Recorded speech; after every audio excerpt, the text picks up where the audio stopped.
Hopefully all of you have a handout there for you. Like I said, if you came to my burnout talk yesterday, if you prefer an electronic handout, which I would encourage you to download, that's on my Instagram profile, so you can go there. I made that special for Sola Network for this conference because a lot of the different things in the article are hyperlinked that you can go ahead and follow up with. Many of you guys probably are familiar with Rachel Den Hollander. Rachel Den Hollander was an American gymnast who helped expose and really bring to light a massive sexual abuse scandal at the University of Michigan, and gymnast Dr. Larry Nassar. Rachel Den Hollander also worked with the PCA on one of their task forces to talk about abuse. And one of the things in her report to the PCA General Assembly that she noted is this. She said that pastors and ministry leaders are oftentimes the first person on the ground to hear about a disclosure of abuse because of the relationship of trust, because of the relationship of familiarity. But that at the end of that individual's journey, that pastors and ministry leaders ranked at the very bottom in terms of who was most helpful, in terms of who was the most caring, in terms of who actually provided care. And it's a heartbreaking statistic, right? We are the most trusted, right, because of the relationship that we have as pastors, as caregivers, but that oftentimes because of a lack of information and skill, we oftentimes can do more harm than good and can actually rank at the bottom in terms of who is providing helpful care. And so towards that end, I'm hoping that over the balance of these 10 observations, one goal for me would be, man, can we just raise our relational IQ just a couple of points, right? That would be a win for me. If we all come out here just knowing a little bit better about what it looks like to care for those who have been abused, to understand the experience of what abuse looks like. So towards the end, let's take observation number 1. Abuse is real and it is sinful. Abuse is real and it is sinful. And I start off most talks with this because it seems obvious, but sometimes it's not as obvious to us. Abuse is always a sin. The scriptures are so clear on this. Abuse of authority or power is sinful. Abuse of speech and behavior is never an acceptable way to communicate with someone. Listen to what the psalmist says in Psalm 11:5. The psalmist writes, "The Lord examines the righteous, but the wicked and those who love violence, his soul hates." Right? I don't know about you, but I oftentimes grew up talking about a phrase that my parents would tell me was, love the sinner, hate the sin. But here it's very clear, no, God hates those who work violence. God hates those who are oppressors. For many men and women, abuse is not a theoretical issue to be discussed, but it is a past and present reality that they have struggled with. 1 out of every 4 women are victims of domestic violence. 1 out of every 3 women are victims of sexual violence. Every 98 seconds, some person in the U.S. will be assaulted, which means that by the time we end our 1-hour workshop, that's 37 people in America. 37 individuals will be a victim of some type of either domestic or sexual assault. A lot of times when I'm talking about abuse, one of the common things that I'll get back is, but everybody's talking about abuse. Abuse is probably just overblown a lot, right? I bet people are just using that word and reporting that things are abuse, but that's not really happening. And the statistical evidence on that is that roughly 3 to 5% of abuse cases are misreported.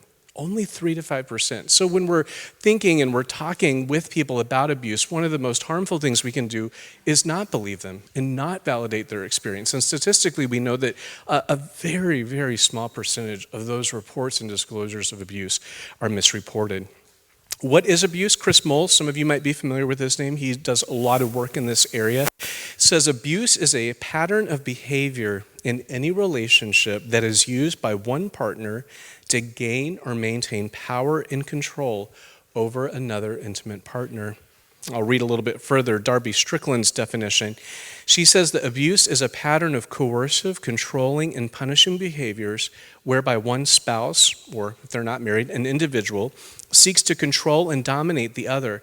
The tactics used by the oppressive spouse can vary. They can be behaviors that prevent personal freedoms, induce fear, exploit, terrorize, humiliate, withhold resources, isolate, threaten, demand obedience, or physical harm.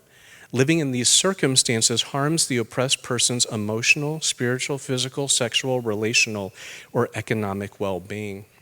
I think an older and more persistent myth about abuse was that, listen, if the woman doesn't come to you with bruises or cuts or scrapes on her body, then she's not being abused. Because the main way that we conceptualized of abuse was that physical harm was being done to the individual. But abuse has a much wider spectrum than just physical violence. Oftentimes, many women won't present with physical characteristics of abuse, but will be victims of spiritual, emotional, and verbal assault. So that's the first observation for us to remember, both defining abuse and defining it in the sense of abuse is real and it is always sinful. Number two, abuse is never an appropriate response to another individual.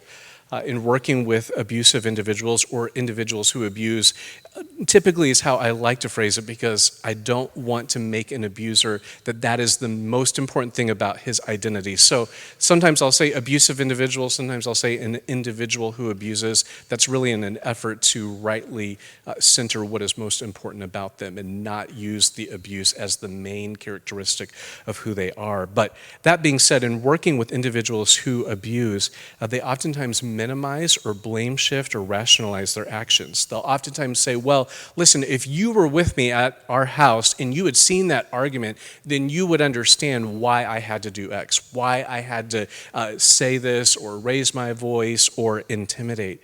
But we have to be very clear that abusive behavior in speech is never justified. It's never justified, even if there is a context where perhaps that violence or that abuse is provoked. It is never a rationale for another person to enact or engage in abusive behavior. A helpful way to understand a dynamic of abuse is through this chart that's been put together by Dr. Jeremy Pierre and licensed professional counselor Greg Wilson in their book, When Home Hurts, which is a really helpful resource for pastors and ministry leaders to understand dynamics of abuse. They say, how can you distinguish between just ordinary, everyday marital conflict, things that we might put in categories of difficult marriages or disappointing marriages, versus destructive conflict, abusive conflict. And they say on that left-hand side, there's a difference of sins of mistreatment, like me against you or me before you, right? That might characterize conflict-ridden marriages. Sins of abuse look more like me over you, right? It's where an individual wants to exert their power, exert their control over and above another individual.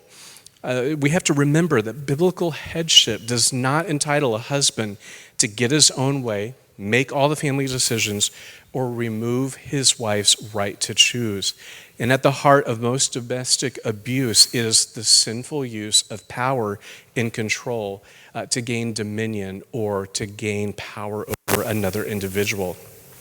My pastor, Alistair Begg, has a really helpful line on this distinction between submission and abuse.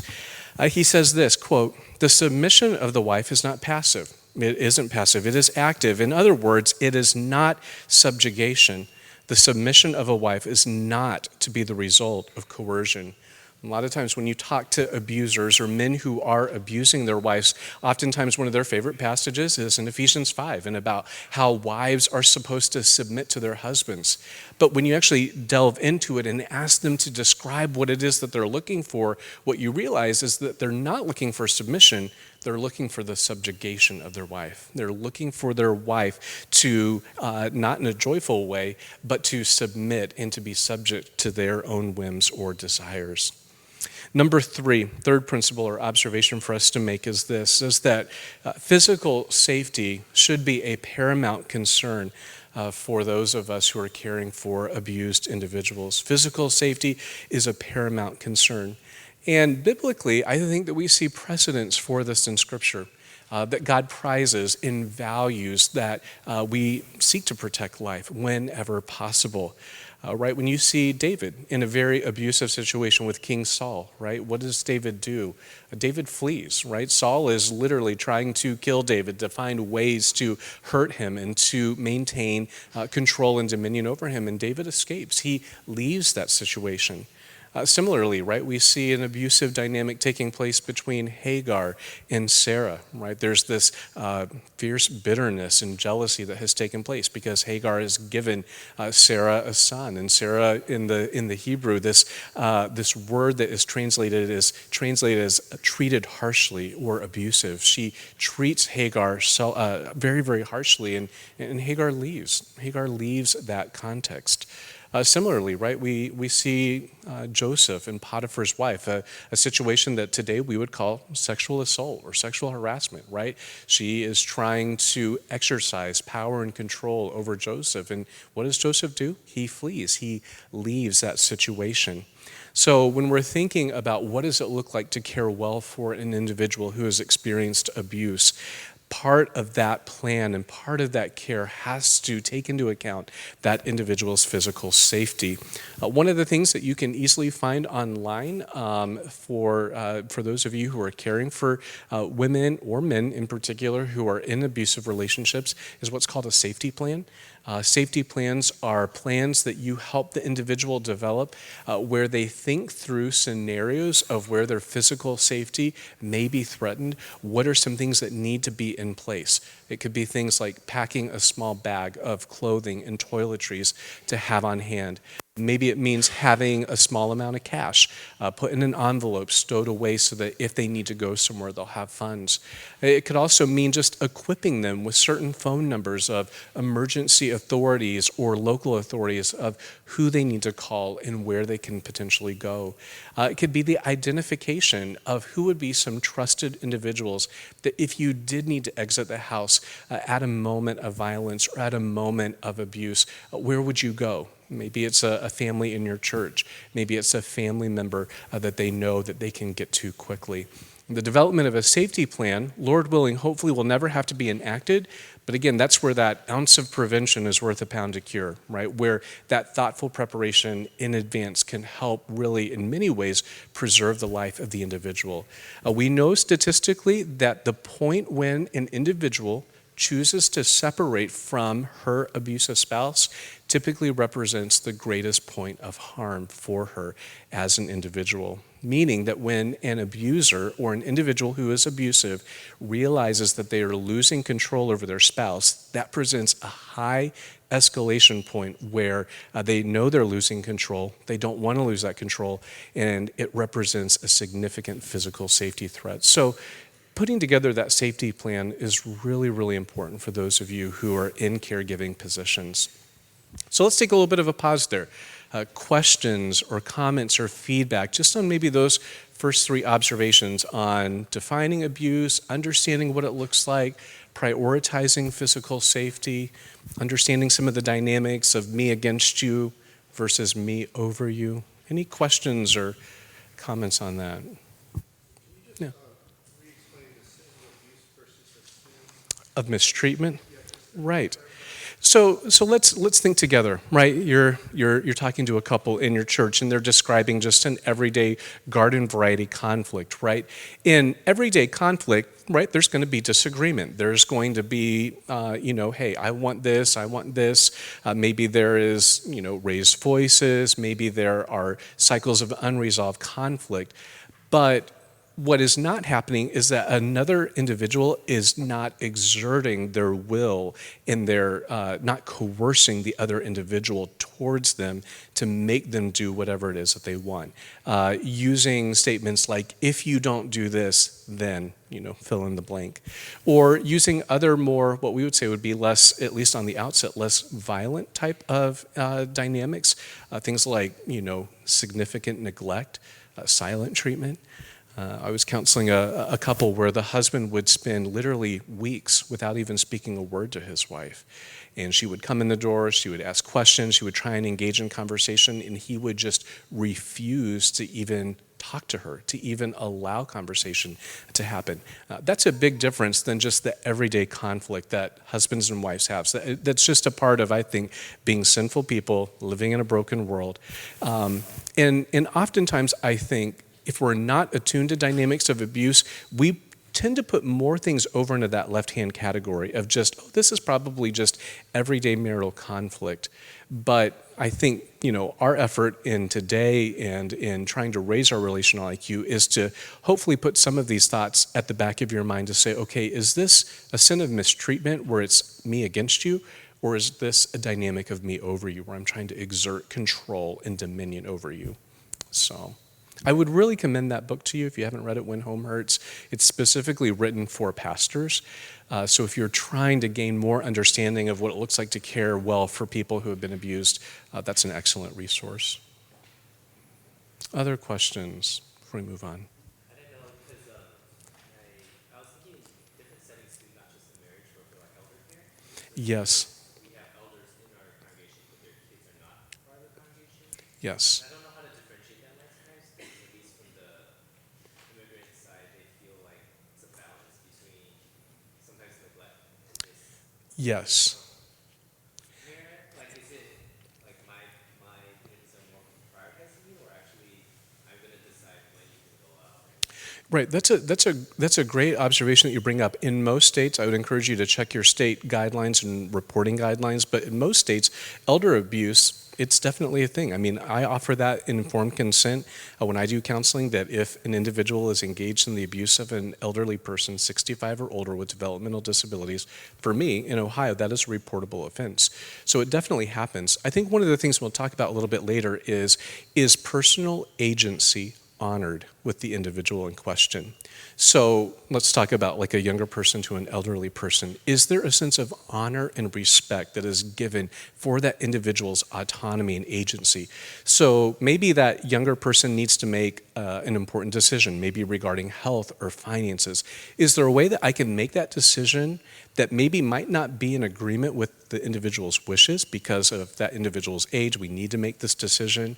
But is there a way that I'm making that decision that honors that person's agency, that offers an opportunity for that individual's voice to be heard, that invites other people in to say, hey, here's how I see the situation, here's how I see the decision would be helpful for, grandma to be made or for grandpa to be made, but I'm willing to invite other voices in. So those would be some of the things that I would be looking for is, am I honoring and respecting the individual's personal voice or agency, or am I just trying to exert my control over that? But I think we don't talk a lot about elder abuse, but it's definitely a category. It's definitely something that happens, probably more often than we think, for sure. Well, let's keep moving. Number 4. Abuse impacts the whole person. And again, some of this is just by way of reminder. I'm assuming that many of us understand this dynamic, but abuse impacts every facet of a person's life: physical, emotional, mental, relational, financial, and spiritual. If you want to read more about this, I would just push you towards the Psalms, right? The Psalms speak very openly and honestly about people who have been in oppressive situations, about people who have experienced evil done to them. And the results that you read about it is not just consigned to physical dynamics. It's not just consigned to spiritual dynamics, but the psalmists talk openly about emotional and relational and physical and emotional dynamics and difficulties. I think sometimes, at least a common weakness for many pastors and ministry leaders, is we understand that we are created as embodied beings, but we tend to gravitate towards whatever muscle is most exercised in our conversations and in our talk. And so for many of us, that's the spiritual side of things, right? We feel more attuned to being able to offer spiritual counsel and wisdom and opening up scripture with people, and we might be less attuned to what does it look like to be looking for just the physical dynamics, the physical impact of an individual who has been abused, right? We're hearing more and more that the impact of abuse, the impact that it has on our bodies is probably much greater than we imagined and that we first understood. And surely a lot of that stuff maybe gets overreported and that pendulum kind of getting swung to the other side. Maybe there is probably too much conversation about the body in some circles, but there's a difference between being abuse obsessed and trauma obsessed and being trauma informed and abuse informed.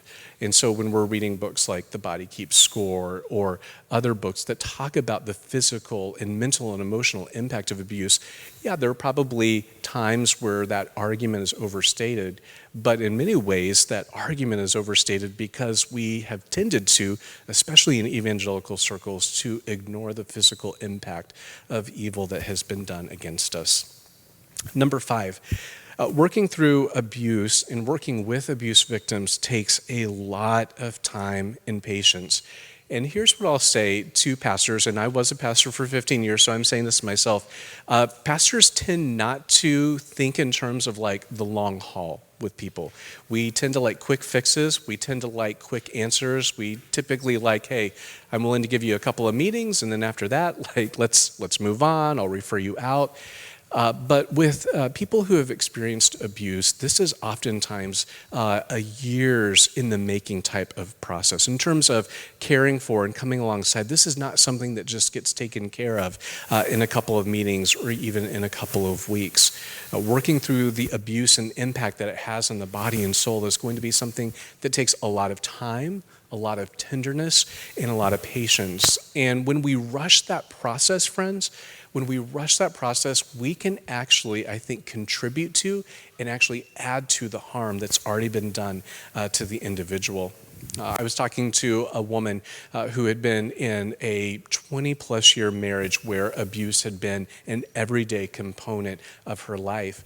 And as she was sharing some of her story, she was telling me about some of the conversations and interactions with her pastors and her elders. And she said, frankly, I think they just got tired of listening to me. She said, I think that they just got tired of hearing about the hardness and the difficulty, and they just kind of reached their limit. They reached their limit of compassion. And that was heartbreaking for me, right? Because when we think about the church, really the church, more so than any mental health establishment or relationship, the church is actually the one institution that is primed for long-term care. When you talk to mental health professionals, when you talk to people, especially within the addiction communities, and they describe the ideal place for people to heal, for people to gain freedom from addiction, to battle mental health, they describe a community where people can just experience ordinary, everyday life with other individuals, where their problems won't be stigmatized, where they won't be shamed, where they are surrounded with other people who are also struggling. And the more and more you hear them talk, you end up realizing what they're describing is actually a church. They're describing a body of believers. They're describing a group of people. And to me, that's one of the greatest, I think, missed opportunities for us as pastors and ministry leaders is that oftentimes we're trying to refer out a lot of these cases or hand off some of these cases. But people in the mental health community would say, actually, a church would be an ideal spot for people to be able to receive care. Number 6. Abuse is not a marriage issue, and I would say this is probably one of the biggest mistakes that pastors and ministry leaders oftentimes face and encounter. Oftentimes in marriage counseling, we can mutualize abuse, meaning that we can make abuse more understandable and acceptable because at the back of our minds, we believe, well, the wife probably did something that brought on that abusive response, meaning that we believe, yeah, abuse is sinful, but we include a caveat of, she might have deserved it though, right? If she just did this, or if she was more agreeable, or if she wasn't such a nag, or if she did, and you can fill in the blank. And what we can end up doing is we can mutualize abuse dynamics in a relationship. Counselor and author Ed Welch says we can underestimate very easily how difficult it is to live with an angry and an abusive spouse. Here's some things that I've heard pastors and ministry leaders tell couples in marriage counseling. You just don't look like an abuser. You just don't look like an abuser. You just are so likable. I can't imagine that would be something that you would do. I've heard pastors and ministry leaders tell wives, well, you probably just want out of this marriage. And so you're just using the abuse card because you want to get out of this relationship, right? Abusers are typically very skilled at being and pretending to be likable individuals, right? I've never met an abuser in a counseling session who gets super angry or who gets really irritated or frustrated in the counseling session with me, right? They tend to be very agreeable. They tend to be very likable, right? They tend to mask their behaviors because they need to keep up the specter of likability and presentability so that you will believe to some degree that the dynamics that are going on between him and his spouse are mutual and not that abuse is taking place. Abusers will manipulate and deceive and weaponize a counselor, a pastor, a lay leader very easily. Abusive marriages, they don't want better conflict resolution skills because at the end of the day, the end goal is not reconciliation and better communication. The goal for the abuser is control. They just want that individual to serve them and to submit to their coercive control. So when abuse is uncovered then in marriage, we highly recommend, especially at our counseling center, that individual counseling should be enacted. Pastor and author Barry York writes this, and we'll just pause for questions after this. He says, while God created marriage, and he loves marriage, and he says that it is a picture of Christ's relationship with the church, Jesus didn't die to save marriage. He died to save people. He sacrificed his life to protect his sons and daughters, and he hates when they are abused and violated and humiliated, particularly in a relationship that is supposed to picture Christ in the church. So let's just take a little bit of a pause there and kind of reflect on those 3 points. Questions or comments or feedback on those? Anything that I can clarify or that you might have questions about? I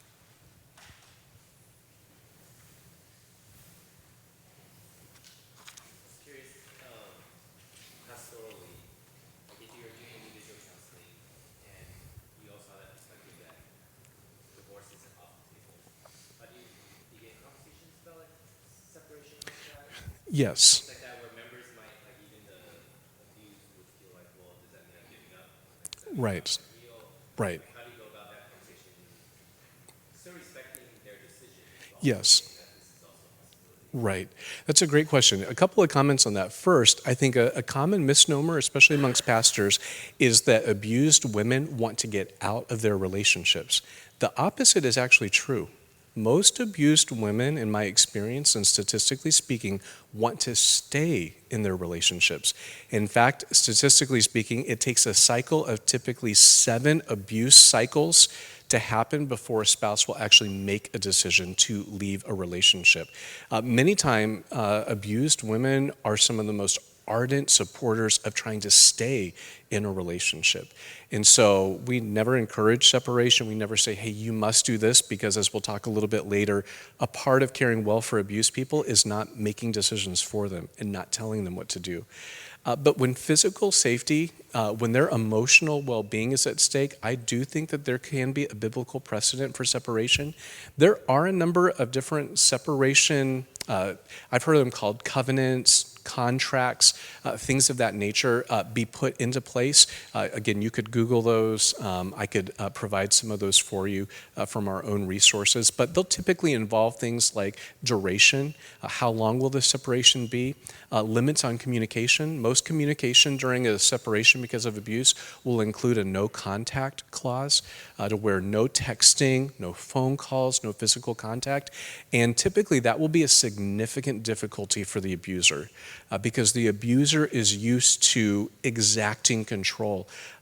We've had an abused woman at Fieldstone. Her husband would leave hundreds of voicemails in the balance of a week on his wife's phone. Again, it's a way for him to control and exert control even from afar. So sometimes we think, oh, just because they're physically separated, man, we're good to go. But even from afar, a husband can exert control even if they're not physically there. So just being aware of that, I think, is really important. I think separation needs to have some type of end date, though, typically. So extended, like, hey, we're just going to kind of keep it open-ended. At least from a pastoral side of things, is probably not wise. As we'll talk about a little bit later, I typically don't encourage us to kind of unveil that timeline to the abuser because they love timelines and processes. So if you say, hey, we're going to give this 6 months, an abuser very easily can kind of put on a good face and maintain good behavior for 6 months. So it's more of a bit of an internal timeline that's discussed, I think, amongst pastors and the ministry team or the care team that's caring for that individual. So.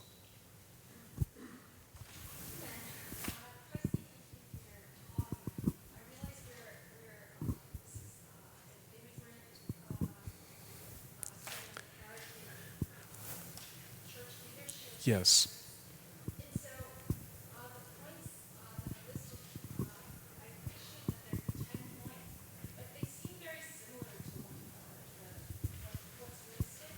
Yes.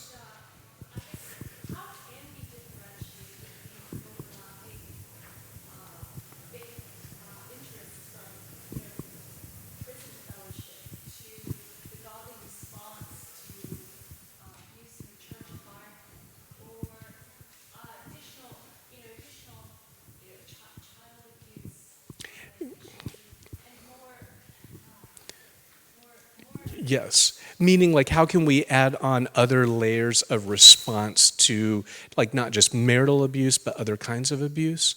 Or, yeah. One of the points that we're going to cover is we'll discuss, like, one of the important things that we need to do is to know our civic obligations. And I think a lot of times pastors and ministry leaders do not have a good handle on knowing their civic obligations. If I were to ask you, hey, do you have a list of women's domestic violence shelters in your county that you could refer a woman to? Do you know the number for the domestic abuse hotline? Do you know how to request a courtesy or a welfare check for a woman who's potentially in an abusive situation? Those are, I think, important things that we need to talk about, which we will in a little bit. But if I don't address that, please raise your hand again, and I will try and make that clarification for sure. Other questions? Oh, right back there.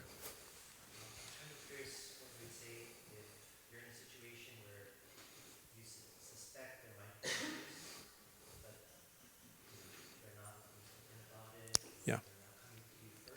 Yes.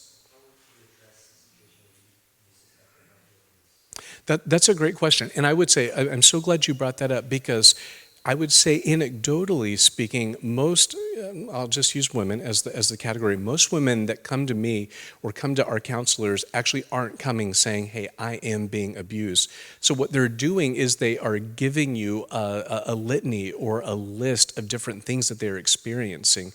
And so what you're trying to do is, through, I think, empathetic listening and through reframing what you hear and taking the content that they're giving to you, you're trying to understand and analyze it to assess whether or not abuse is taking place.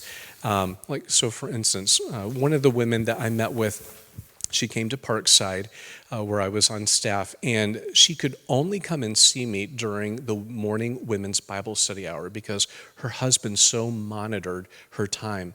So she would come to women's Bible study at 9:30, and then she would come upstairs and we would meet, and then she would go back for like the last 10 minutes of Bible study, so that if her husband asked her, hey, where were you? What did you do? She could, in good conscience, say, oh, I went to Bible study, and leave it at that.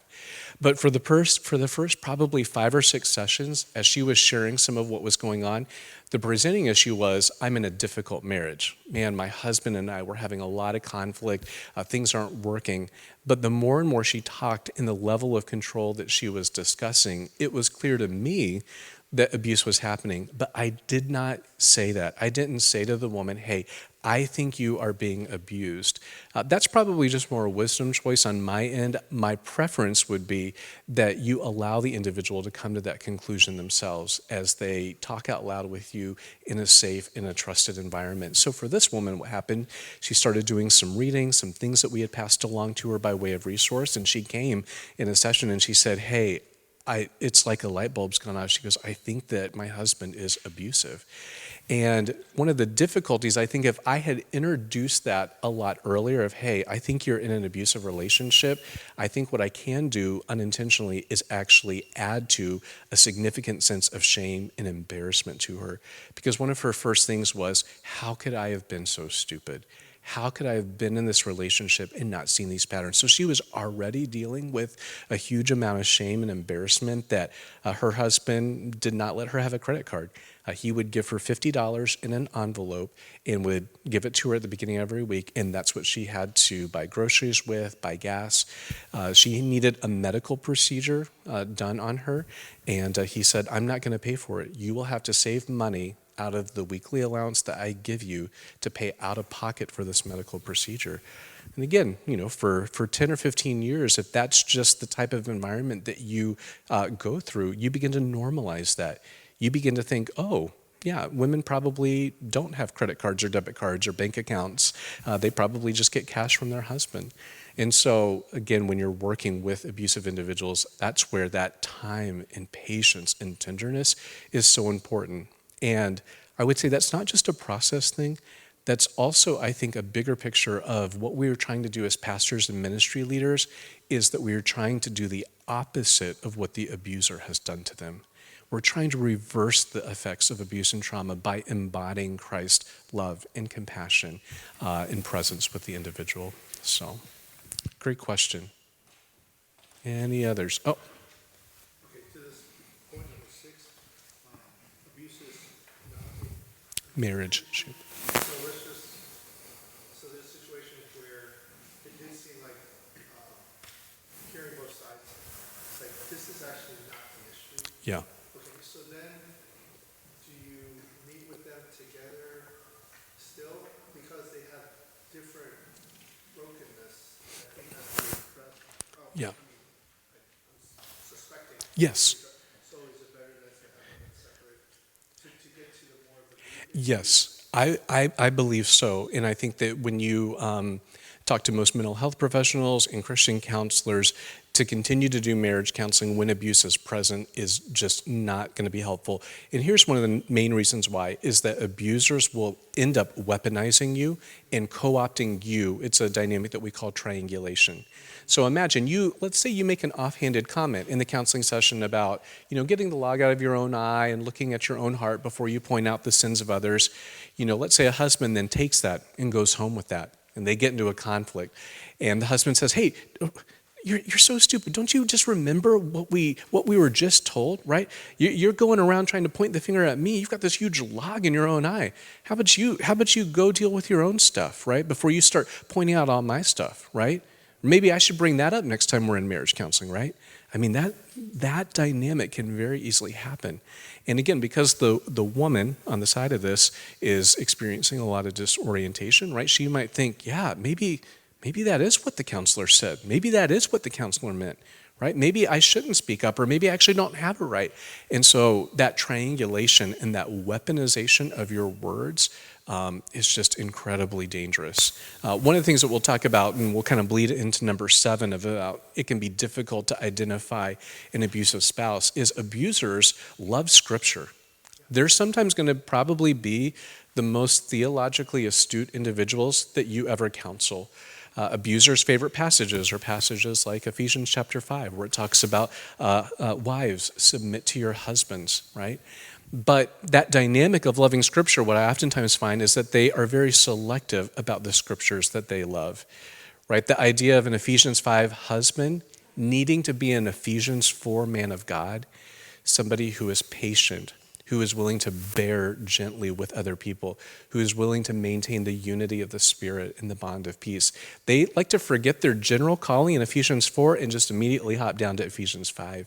So when a husband talks to me about submission, I'll say, well, let's talk about first Ephesians 5:21, the verse right before the one you just quoted talks about submitting to one another.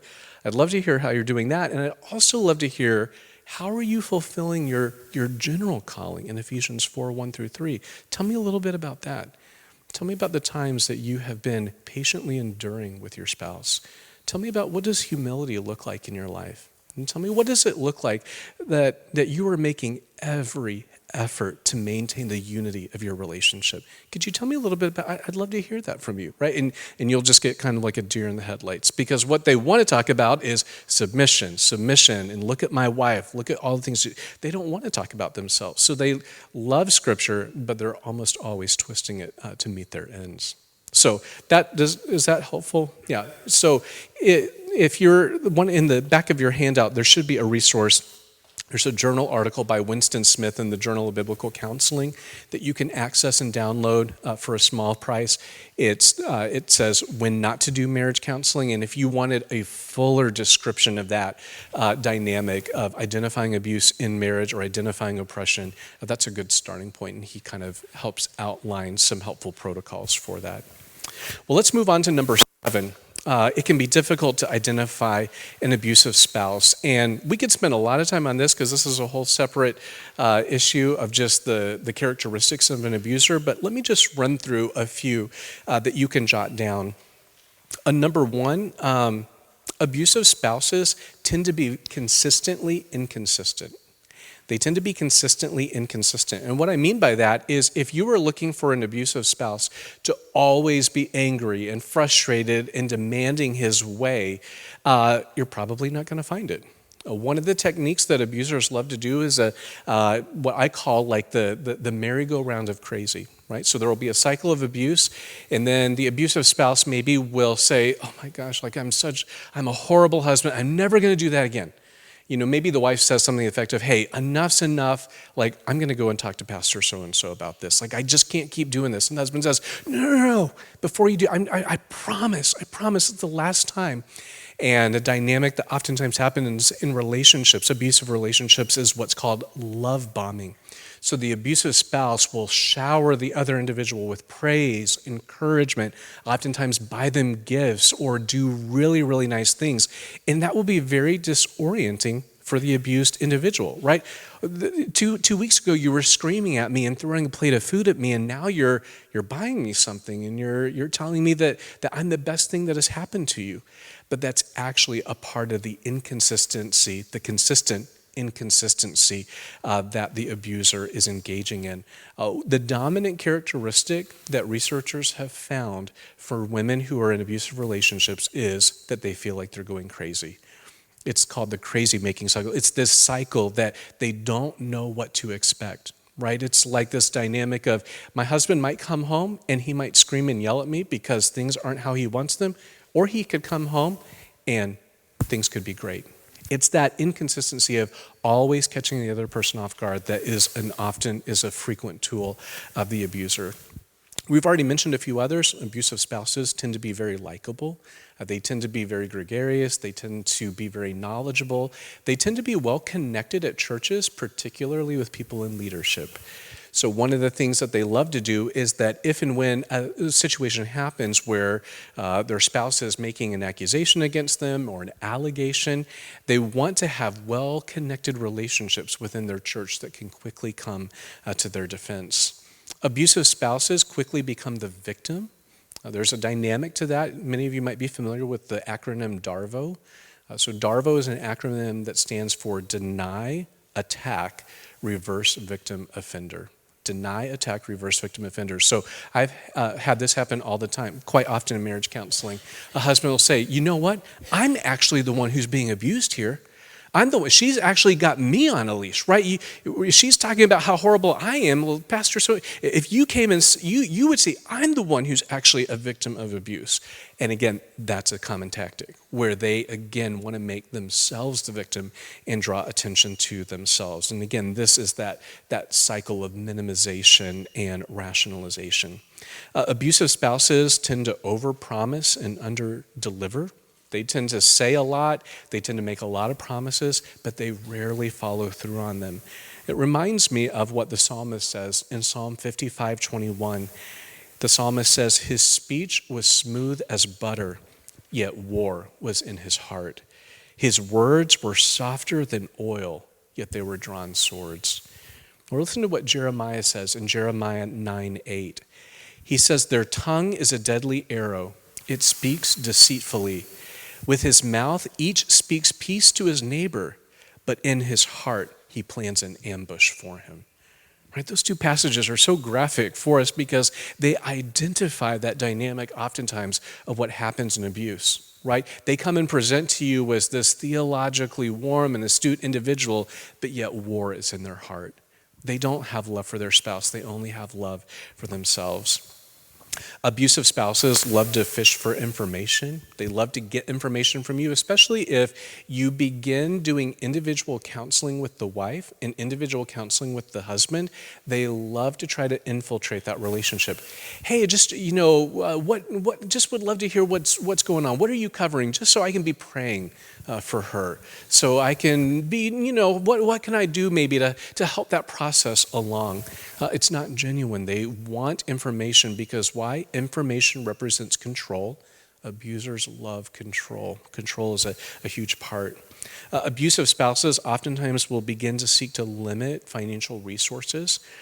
They will do things like password protecting bank accounts, changing passwords without notifying their wife, removing their spouse as the benefactor on insurance policies or retirement policies, threatening to withhold health care benefits, giving them cash-only allowances, encouraging their spouse to lie on tax returns and bear financial liability, running their spouse's credit score into the ground, not taking any bills or mortgage out in their name to prevent the building of good credit.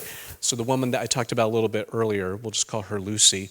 Lucy was 58 years old, and when she left, she had never had a utility bill in her name. She had never had her name on a bank account. She did not have a college degree. She had no credit. So one of the things that kept her in that relationship and kept her from leaving is she said, I can't get a job. I don't even know if I could get a credit card. I am so indebted to my husband who gives me $50 every week in a white envelope. I can't leave him, right? That financial abuse, that type of limiting financial resources is a very common tactic. Finally, abusive spouses resort to punishment techniques. And again, this punishment techniques typically are things that oftentimes would kind of escape just the typical observant eye. Emotional neglect, extreme silence, right? Joe Carter recently wrote a really helpful article at TGC on the silent treatment. He says, quote, while the silent treatment may seem like a less destructive way to handle marital disagreements, it falls far short of God's standard for communication and conflict resolutions. And in extreme cases, it can even become a form of oppression or emotional abuse. In all situations, it should be avoided. So I'm just putting that there, all of those little characteristics under number 7, because I think oftentimes, again, the picture that we have, if I asked you right now in your brain to say, I want you to envision an angry, abusive individual, right? Like what pops into your mind, right? Like this big guy who's physically intimidating, who's just, raging and yelling and screaming. And again, that's definitely, that I've definitely seen men like that in certain cases, but oftentimes they don't present like that. They blend in. They look very normal. And again, that makes sense. They're not wanting to present that way in front of you at church. They're not wanting to present that way in meetings with you. So what it requires is a high amount of discernment. Right? Remember Jesus' admonition to the disciples when he sends them out. He says, I want you to be what? Wise as serpents and harmless as doves, right? There needs to be a wisdom and a discernment that seeks to understand what's going on here. Lord, give me wisdom and discernment in this case. Number 8, restore the voice of the abused. And again, I think we've touched on this in different areas. Diane Langberg, who has obviously written so much helpful material on abuse, she says one of the cardinal guidelines for working with victims of trauma is that what we do in the counseling office should be the reverse of what the abuser did. The abuser's silenced voice broke trust and took away any sense of power. We need to give back her voice, remain trustworthy, and invite him or her to exercise power over their own choices. Those who have been relentlessly abused and used come to believe the lies taught to them. It is hard work over time that eventually replaces those lies with truth. And so true leadership, true pastoral shepherding, I think, is considering that vulnerability and saying, how can I restore the voice of the abused individual? How can I communicate to them that this is a safe place, that this is a safe relationship? And as we seek to establish that abused person's voice, right, we want to be alert to not making decisions for them, not giving them hard mandates of, you need to do this or you should just do this. Number 9, know your resources and know your duties. And I'll just divide these into two parts. Biblical resources and duties, and then civic. Biblical, right? Part of loving and shepherding the flock of God is a desire to protect them and to protect them from harm and to call evil what is evil. Listen to what Isaiah says in Isaiah 5:20. He says, "Woe to those who call evil good and good evil, who put darkness for light and light for darkness, who put bitter for sweet and sweet for bitter." One of when you look at the nation of Israel, one of the reasons why I think God takes them to the proverbial woodshed in Isaiah, right? In Isaiah 5, he comes to the vineyard and he says, hey, you were supposed to be a nation that did justice and righteousness. And I'm coming to this vineyard, and all I see that you have done is the exact opposite. You have been people and perpetrators of injustice and unrighteousness. And so he takes the vineyard away from them. That is not what we are called to do. We are called to work righteousness and justice for those who are entrusted to our care. Kind of the New Testament corollary to this is in Ephesians 5:6-12.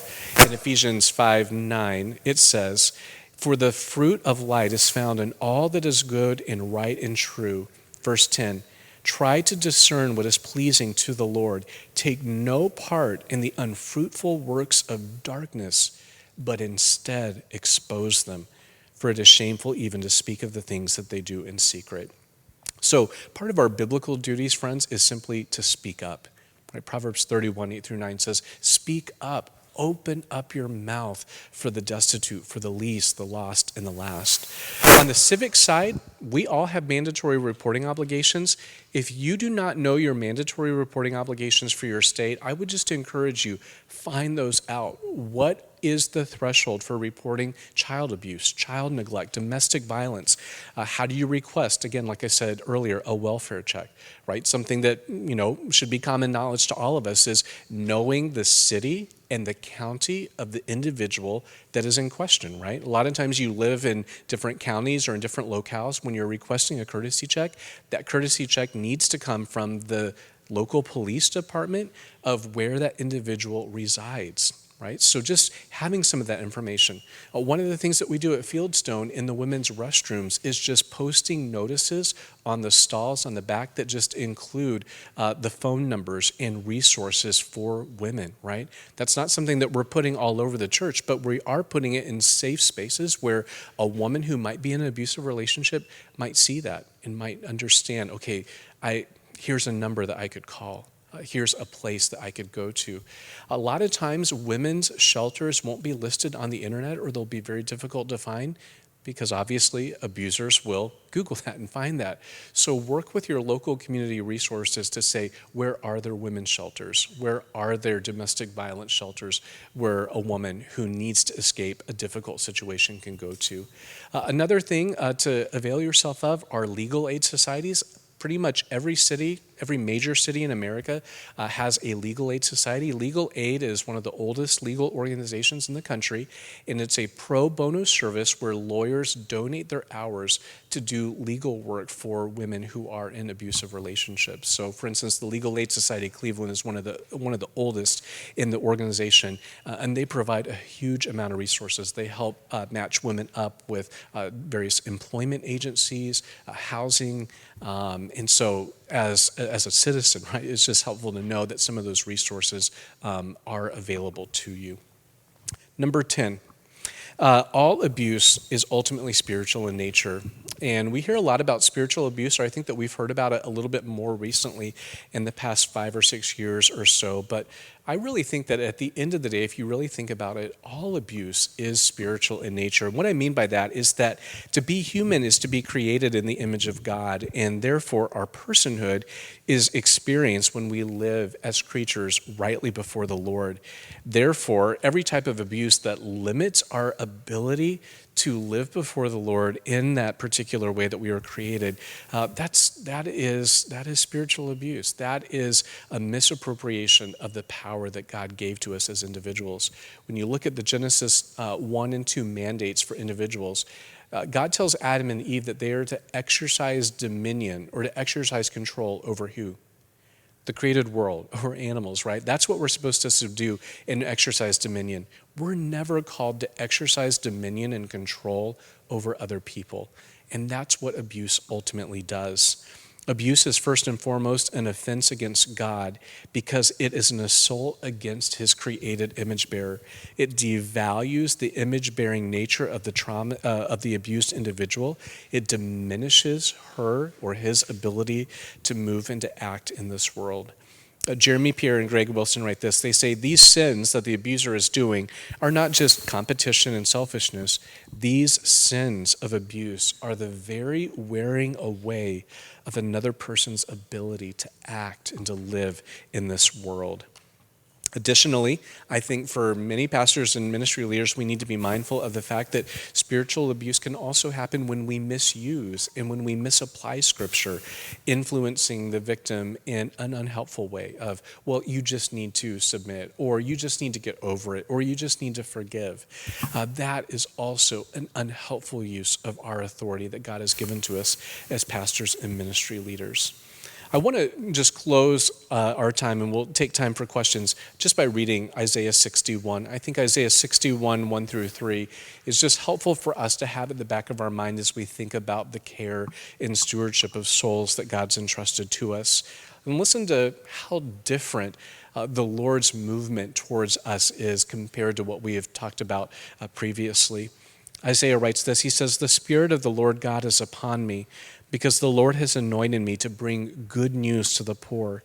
He has sent me to bind up the brokenhearted, to proclaim liberty to the captives and the opening of the prison to those who are bound, to proclaim the year of the Lord's favor and the day of vengeance of our God, to grant to those who mourn in Zion, to give them a beautiful headdress instead of ashes, the oil of gladness instead of mourning, the garment of praise instead of a faint spirit, that they will be called oaks of righteousness, the planting of the Lord, that he may be glorified." And friends, I feel like in so many ways, that's the ministry that the Lord calls to us, right? As his image bearers, as his ministers, is where can we bring good news? Where can we bind up the brokenhearted? Where can we proclaim liberty? Where can we build up that person's personhood and agency before the Lord? And it's not easy work. It's hard. It takes a lot of time and patience. And to be frank, it takes a lot of willingness to learn on our part too, right? This was never content I learned in seminary, right? There wasn't a course in seminary that I took about this.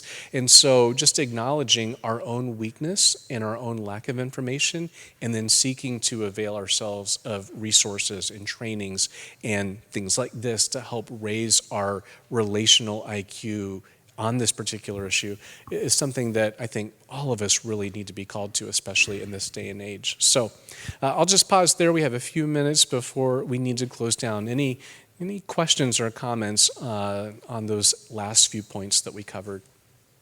Yes.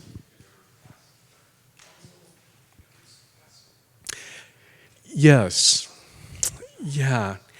I mean, it's difficult. It's complex. I mean, I think we're hearing words like narcissism and spiritual abuse and church hurt, and they're getting used a lot. I think for me, at least, whenever those words come up, my first question is, tell me what you mean by that, so that one of the very first things I can do is at least get on the same page by way of definitions of what they're saying. Pastors, I have met pastors and I have counseled pastors who I think have engaged in abusive behaviors. And what I would say is that for the few that really understand what has been done, it's a beautiful thing to see a godly sorrow that leads to repentance. I would say more often than not, what you see is a worldly sorrow that leads to regret, which is a sense of initial, like, man, I'm really, really sorry that other people think I'm not a good person, but then a quick reverting back to old habits. And again, that's where I think the steadiness and the frankness of a good counselor can be helpful, to say, listen, I'm willing to walk alongside you and to hold you accountable, to speak truth in your life because I love you, because I'm for you, and because I don't think this is how God's minister, God's shepherd should engage and shepherd the flock. So that being said, I have seen pastors who are abusive. It's a difficult process and a long process, but it's not impossible. I don't think anybody's beyond, the grace of God, for sure. Well, that's a great if you guys didn't have questions, that was one of the questions I was going to throw back at you, because I grew up in a majority white church and grew up with hardly ever seeing another Asian person. And I was going to ask you, what do abuse dynamics look like, particularly in Asian American relationships where we want to maintain a sense of propriety and keep up external appearances? Because from what I've understood from colleagues who are in Asian American churches, there is a lot of abuse that is kind of coming to the surface now. To your point about the reporting and being a nurse practitioner, I've been fascinated to see what the reporting guidelines and the questions that medical professionals have to ask and the certain things that they are mandatory reporters on. So in Ohio, stabbing and gunshot wounds, those are reportable. If you see bruises on a woman's body, that doesn't mean you immediately can go and make a mandatory report without that individual's permission. So just being aware of those dynamics of, okay, what is a mandatory reporting threshold for a healthcare professional, and what do you just have to say, okay, you just don't feel comfortable saying those things right now about your husband because you fear for your safety. And I think sometimes that's where it's difficult for the caregiver because we want to make those decisions. Well, listen, let me help you. Like if we just, make this call, et cetera, we can get you to a spot that's safe and we can, get this individual out of your life. But I just want to remind you that the point of extraction represents the greatest point of safety, the greatest threat to the individual's safety. Because when an abuser finds out they're losing control, they will do whatever it takes to grasp for it. So just, again, be so cautious in how you talk and how you speak to individuals about those things. If it's an abuse of a child, I'm pretty confident that in every state you are a mandatory reporter for child abuse. So that is definitely not one of those things where it's, I'm going to investigate this a little bit further, ask some questions. In the state of Ohio, the threshold is suspicion of neglect or abuse of any kind. It's not even, they are being abused, but if there is suspicion, a reasonable suspicion, you have to immediately make a report. I've made a number of reports. I think one of the difficult things for pastors and ministry leaders is you've never made a report to CPS and it can feel really, really scary. I'd be curious, how many of you have made a report to Child and Family Services? Yeah, not very many. And I'll just tell you this. I think part of the fear that pastors and ministry leaders have is that you can think, man, if I make this call, like in 2 hours, CPS is showing up with cop cars to this individual's house and dragging the guy out of the house. That is not what happens. There is an entire process that goes into place. Your responsibility is to make the report. You're not an investigator. You're not a police officer. Your responsibility is to make that report. And in many places, the process is very easy. It's very streamlined. In Ohio, for the major county that I live in Cuyahoga County, where Cleveland is, it's electronic. So you go online, you fill out a form, you put in information. You need to give your name. You cannot make an anonymous report. So sometimes you want to maybe make an anonymous report, but they wouldn't be able to follow up and ask questions if you didn't give your name. And for your own accountability, you need to make a report using your name. But they will protect that, obviously, when they're going about their investigation. Sometimes they do an investigation and sometimes they don't. I've had some reports that have not been followed up on, and I've had other reports that are followed up on. But just be knowledgeable. If you're curious, start with Google. Just say, "Dear Google, what are my mandatory reporting obligations for the state of Maryland, for the state of California?" And please, I think we've all heard the stories that have come out of various denominations with churches who have not dealt wisely with their reporting obligations and the pain that has caused. So please, please, please look that up. Other questions? Right back there. Yeah, great point. Two things I'll recommend. Heart of the Domestic Abuser by Chris Moles. It's on your handouts. He has an organization called Peaceworks University in the Men of Peace program. It's an online accountability course that is specifically tailored for perpetrators of abuse. Highly recommend him and his organization. Chris is a good friend of mine, and one of the number one things that he recommends abusers participate in are what are called BIP programs, Batterer Intervention Programs. Every county in America has some version of a BIP. They're typically court-mandated processes, and it's what we would call a mental health psych education. It basically is trying to educate abusers to the dynamics of abuse, of listen, this is what your behaviors are doing. These are the kinds of behaviors that are abusive, and more often than not, they're free. They're free of charge. They're things that your community will be putting on. But Chris says that that's typically the very first thing that he starts with is encouraging the abuser to participate in a BIP, a batter intervention program. After that, I think that there is robust counseling that's needed. There's church accountability. I think this is where, if your church practices church discipline, that this is oftentimes a time and a place where church discipline needs to be on the table. The abuser's, I would say, main push in a church context is to push for reconciliation and restoration, which I would say is absolutely a good goal, but sequentially and time-wise, that's not the most important goal. And what I'll tell spouses, either abused or abusers, is that the most important thing is not reconciliation to your spouse, it's reconciliation to God. And once we deal with the reconciliation and repentance with God, then we can begin to address the reconciliation with your spouse. Most abusers don't want to talk about this relationship. They only want to talk about this. When are you going to have her come home? When is she going to start talking to me? When is she going to start being intimate with me? When am I going to start being able to live out my calling as a husband? And it will almost always be horizontal. And really focusing those initial conversations on the vertical relationship is of huge importance. All right, last question. Yes, and I think that that's a good point. So, with every, encouragement of, hey, I wouldn't do this, obviously there are certain exceptions. I think if I did speak the truth in love and wanted to bring that up, I would try and phrase it in a way that we would call, it's a technique we would call shame attenuation, where we try to mitigate the shame.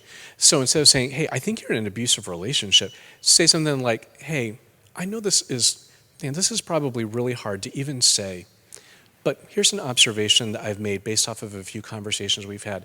Is it possible that, could it be possible that, and then fill in the blank, that you are in an oppressive relationship, that you're in an abusive relationship? So I'll offer up the observation as a suggestion and give them an opportunity to interact. So I tend to be a little bit more hesitant about, even in speaking truth in love, making pronouncements, but offering it to them to, again, give them a little bit of agency to say, man, now that you say that, yeah, I think that might be the case.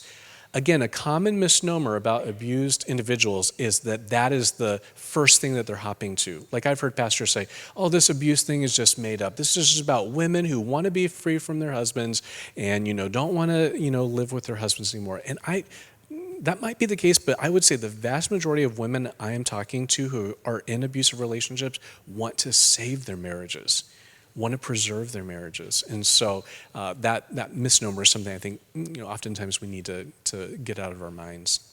We'll close there. I'm happy to say after if there's more personal questions. I tried to give you a number of different resources. Again, in your handout, if you want the electronic copy, please visit my Instagram profile and you can download that along with the ministry burnout one, but there's a number of different links that you can visit there that can be of benefit for you. So thank you guys so much.